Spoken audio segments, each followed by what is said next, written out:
and I basically want to address it not as a way to attack anyone who is not a person of color, but just as a way of more so just to provoke some thought and maybe some reflection for those who are not of color going forward.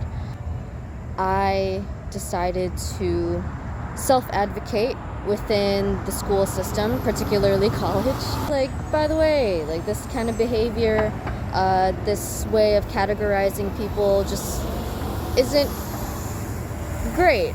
Obviously, like I got a little bit of backlash, a little bit of deflecting with messaging along the lines of like, oh yeah, you can really process these emotions in counseling and therapy, but thank you for sharing kind of thing.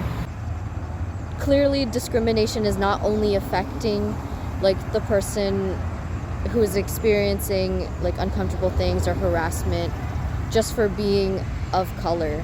Discrimination also affects you and your attitude. So you might want to check that real quick. And like the other thing that I want to address is that the fact that sometimes people might want to turn it around like on the person who experienced the discomfort or the harassment, etc., etc. I don't like this narrative of like, oh yeah, you experienced this, that's your problem. I don't like that kind of attitude.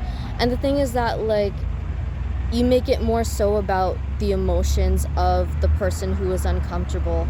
I think it just really shows that like, second of all, that it's you yourself that's uncomfortable with emotions, and you clearly carry emotions around discrimination even as someone who isn't like of color. It's clearly something that you have to process as well, because like this kind of harm is just unnecessary, and kind of like deflecting someone's emotions onto them, it's just not cool.